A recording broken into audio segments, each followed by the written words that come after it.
What does it mean to the bilingual in Colombia?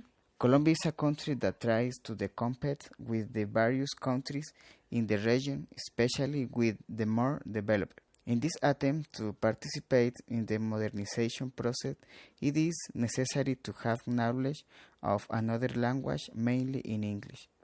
That is why the government, through the Ministry of Education, has created a national plan bilingualism where your goal is having citizens able to communicate in English in such a way to they move to country with the internationally comparable standards.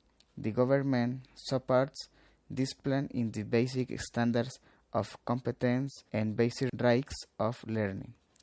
Second, what would be the ideal scenario for a bilingual program in Colombia to be successful? In the process of having a Colombia bilingual, it is necessary that there are many factors that contribute to the achievement of this objective.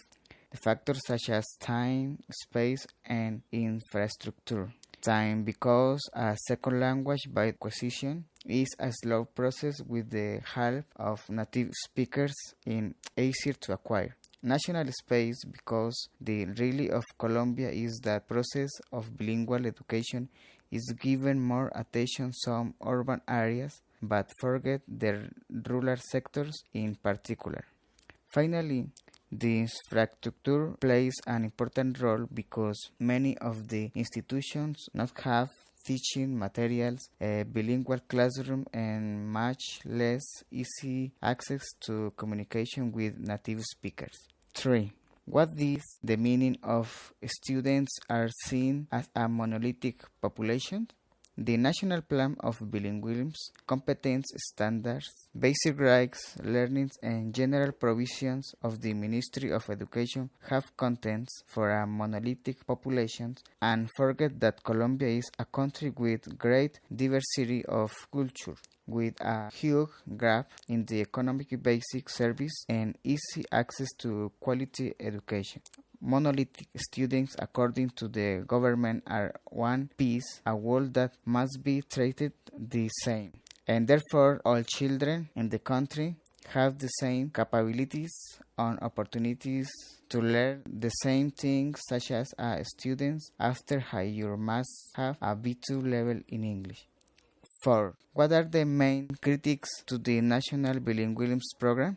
Colombia, a country which is divided by economic sectors, where the leaders are responsible for creating laws for the benefit of a few, especially for large businessmen and oppressed to poor population.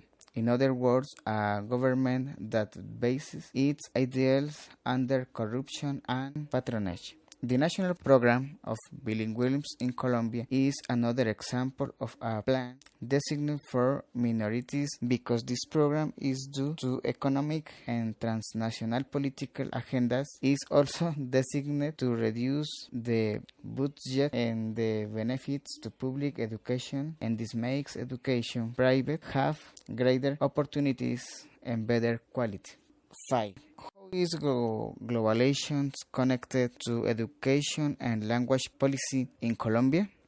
If we consider that globalization is a phenomenon of migration, spread of ideas, and increased coordination and interdependence where continued adoption or imposition of ideological patterns is made, we can say that connects to education through three main approaches, such as economic, political, and cultural. When speaking of the relationships between economic and education, it is said that individuals are prepared to deal with international trade, thus as a phenomenon called private capital. Also between politics and education, it has great influence on the masses to government who transforms the systems at your convenience. Finally, the culture education approach becomes an agent that affects the loss of identity of society that is affected by the mass media. If you see different trends which have no relation to their cultural process.